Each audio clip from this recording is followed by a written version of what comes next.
Hey, what's up everyone? Shane here with ROA Off-Road. Welcome to another Wondering Wednesday. Today, I'm going to be talking about the top 3 things that make a trailer off-grid capable. If you don't have these 3 things, the trailer is not off-grid.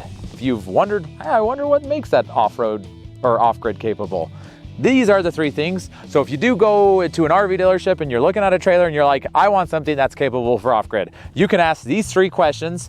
And if they don't have all of these 3 things, it's not really off-grid. Okay, number 1 is, well, the batteries, right?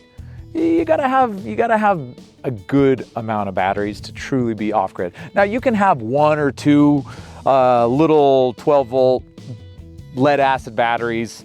If you're looking at a standard trailer, that typically is going to last you very little to no time whatsoever. Like it's not, like that's not off-grid. You need to have, I wanna say 300, 400, 500 amp hours of batteries, ideally to be off-grid capable. Now, I don't wanna get into like so much details of lithium versus lead acid or AGM, but the difference between lead acid, AGM, and lithium is like tube TVs and flat screen smart, LED TVs, right? What do you want? You want new tech or you want old tech? They're both TVs, they both work. But obviously if you go with the new tech, it's gonna be way more off-grid capable. So the battery capacity is really, really a big deal. And I wanna say 300 is like a bare minimum. And that's gonna be depending on if you have the second thing that makes it off-grid capable. And batteries you can play with a little bit, but you have to have another thing that will make it off-grid capable, and that comes to number 2, is solar. Does it have solar? If it doesn't have solar, it's not off-grid capable.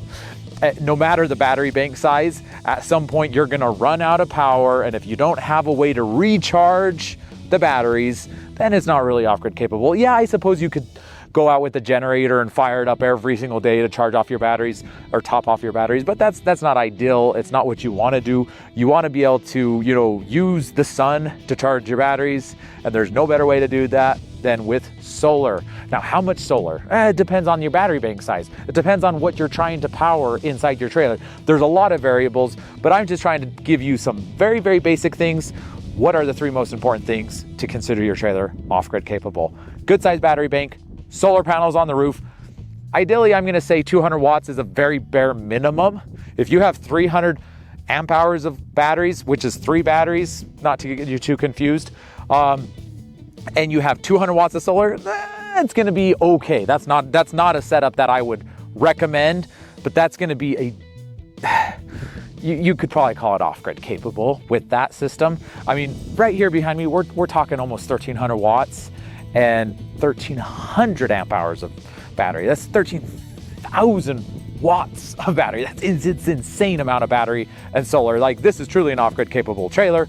I'm talking about at the very bare minimum, good size batteries and some solar. The third thing that I would say you have to be considered off-grid capable is an inverter. And some people think every trailer comes with an inverter, and the reality is most trailers don't come with inverters. Now, every trailer comes with something that's called a converter, but that's not an inverter. A converter is something that when you plug your trailer in at your house, it takes the power from your house and it converts it into power that charges your battery. A converter is kind of like a trickle charger. It also does other things, but that's the main purpose of a converter, is just charging your batteries. An inverter, which is not a standard feature that you're gonna get on most trailers, but if you're looking at an off-grid trailer, I think it's necessary and you have to have it. An inverter is gonna take your batteries that you have, and it's gonna change that battery power into power that can run a TV, a blender, even plug in your laptop. Like, without an inverter, you can't even plug in a laptop or turn on a TV. And a lot of people don't understand this. They go out and get a trailer and they think, oh, I'm gonna go out camping and have a good time and watch a movie at night when it gets rainy. If you don't have an inverter, you can't actually do that.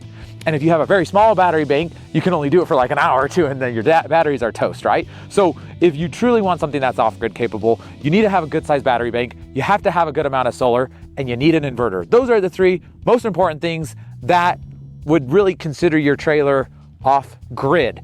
Now, the more battery, the more solar, and the larger inverter, the better. So hopefully you learned something. If you've been wondering what truly makes a trailer off grid, that is the most important 3 things. Thanks so much for watching, and go check out our playlist with more Wondering Wednesdays. These come out every Wednesday, and we'll see you soon. Bye-bye.